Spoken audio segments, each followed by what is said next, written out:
2 weeks ago, we completed the first of 2 superspeedways to open the season, and it was... Denny Hamlin, and around goes Zane Smith. The wreck-it. Oh, crash.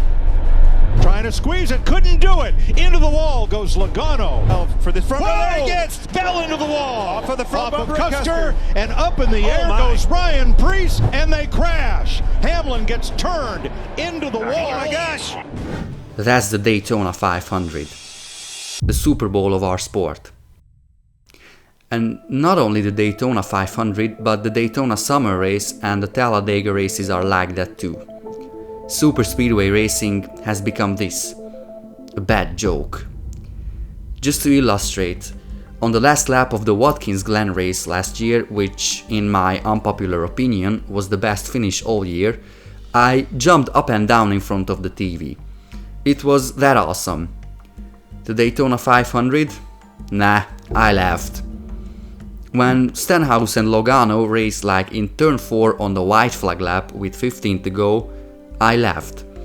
When Custer pushed Bell like he was 200 yards from the finish with 10 to go, I laughed. And when Custer again took out my favorite driver from a 4th Daytona 500 win, I laughed. Superspeedway racing is dead, it cannot be revived, and that's it for this video.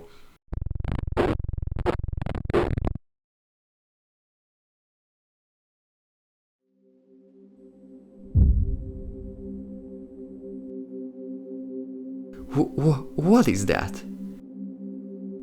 Handling and driver skill separating the field, green flag pit stops, big picture racing, green flag finishes. Where are we?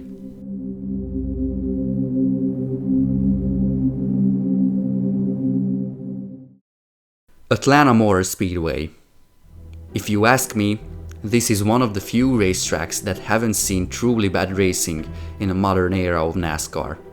The old layout was a banger. The 1992 Hooters 500 wouldn't be remembered as fondly if it was in somewhere else like Phoenix. The last stages of the 2001 spring race was the best racing I've ever seen that deep into a 500-mile race. That 2011 race was a classic. Even the 550 horsepower package couldn't ruin it. The aging asphalt provided extreme tire wear and put handling, tire managing, driver skills and strategy to the front. You know, things that make the Jeff Gordons and Dale Earnhardts Jeff Gordon and Dale Earnhardt. Since the redesign, the awesomeness haven't stopped. We really got here. The only plate track, to use the Earth terminology, with real racing is Atlanta. But the tough Georgia winters and hot summers challenged the pavement once again. How would it affect the racing, I wondered. It's heading toward that old wore-out slick Atlanta that we had before. And it'll get there very quickly. It's almost like it's on the coast. If you walk outside the racetrack, the ground is a bit of a sandy texture. That really sparked my imagination. I thought, maybe this weekend will be a throwback to what superspeedway racing used to be. And should be. Super tight, he's not going to clear. Close. He's not going to clear him. And Josh Berry will get the stage win here in Atlanta. Stenhouse, and into the wall goes the 9. Oh, and they're 3 wide behind them. That's the tires coming. Wow, 4 to go in the stage. 3 wide, 4 rows back, and then deep. Look at this. Love this. 42 lead changes so far, closing in on the record that was set last year. Here's another one. 43. Oh, 3 wide. Even not clear. Now you see a block that's really, really tight. Most of ours to the middle. We saw this exact same thing play out last year coming to the checkered flag with that second row right there. Battle for the lead. Bell and Larson. Not a lot of help coming. You know, they get a run. Here comes those tires. Blaney. Hocebar to the outside. Big run's coming into turn 3. Here we go. Whoa. I didn't say we should see one of the best superspeedway races of all time, easily as entertaining as those early 2000s Gen 4 races. But it came that way. I'll take it. It was exactly what I needed after the embarrassment to the art of draft racing that was the Daytona 500. Oh, how dearly I missed you, good old friend. The one factor that separates oval racing from road course racing. On the road courses, if your car handles badly on one particular corner, that's it. It's just that one corner, and the track consists of sometimes 20 different corners. On the ovals, there is usually only one single type of turn on a track. Atlanta Motor Speedway, for example, has the exact same 28-degree turn mirrored. Now, this causes a different approach to these turns, of course, but the idea is simple. If your car doesn't drive well on one end of the racetrack, it won't drive well on the other. You know what? That's my answer when my friends who grew up on European road racing ask me how oval racing is more than just turning left. You gotta have a car that you can drive. And we got it.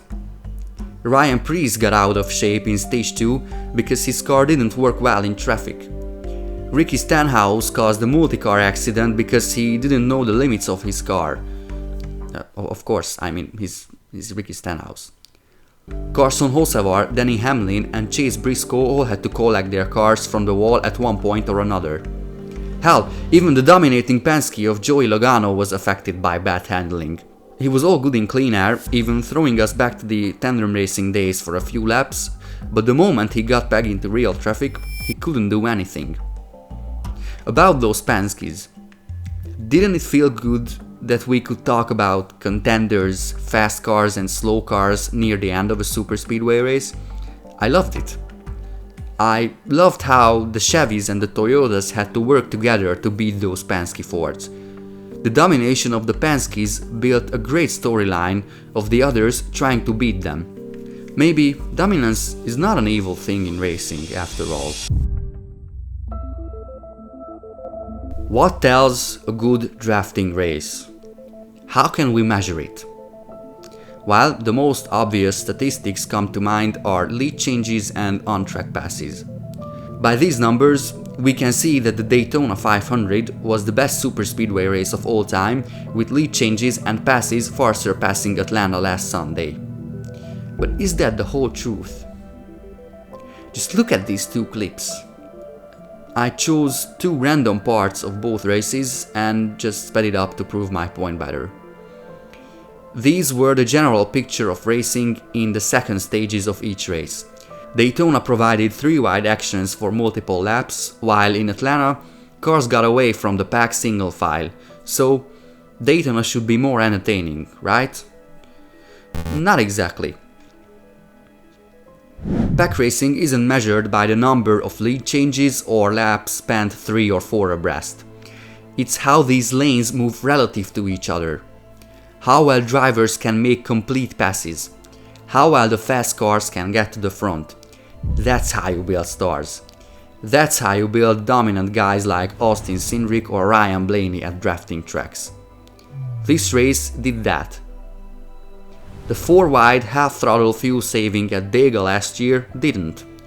It was good for social media for about 15 seconds. No more. The non-racing fan user just awed it for 15 seconds, said, "Wow, it's cool," and scrolled to the next "What's in my gym bag" video. The racing, the passing and the 50 lead changes in Atlanta worth 1,000 times more. Do you remember how we started this video with all the crashing in Daytona? With all the pile-ups caused by desperate drivers making over-aggressive moves way too early? I'm not saying this Sunday's race saw no crashes. But the crashes weren't the abysmal pushing and zero racing IQ type crashes. The standard was a guy losing the handling in the middle, crowded another guy up top, and eventually some other guy spun and wrecked. It happened to Elliott and Keselowski, Stenhouse, Gilliland, Gibbs and Suarez, Barry, Haley and Preece on the final lap. These guys didn't crash because they raced with no brains, just balls. They wrecked because it was hard to keep it 3 wide through the turns. It took skill. It was racing. Now, it wouldn't be a full picture if I didn't mention that there were some Interesting moves near the end, to put it that way. Larson pushing Cindric into the wall was one of them, for sure, spotter mistake or not. Hocevar had more guys lining up to him than on an autograph session, at least he apologized. Still, those mistakes were not too dumb or big to make me check out and just laugh at the carnage like I did at Daytona. We lost a few of the fast cars in the process for sure, like Blaney and Barry, and the fact that Austin Cindric didn't win is a travesty, but at least we got a deserving winner, even if NASCAR let them race back to the line. I thought Larson, apart from taking Cindric out, finally grew up to the task of superspeedway racing. I thought Hocevar couldn't be stopped whenever he was shuffled out of line. I thought Bell's charge in overtime was more than impressive. Him finally winning on a drafting track left a good taste in my mouth. But we haven't covered yet the final lap of the race. And we will not. I'm not gonna let that stupid overtime and the caution ruin it for me. Would I have liked another 3-wide finish? Yes.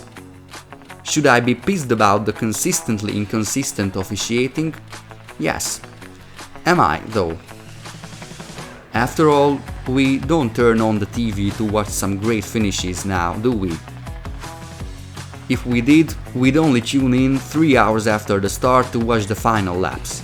No, we want to go for the entire ride, the whole experience of a NASCAR race. Keep that in mind, and don't let such an awful call at the end ruin such an awesome race.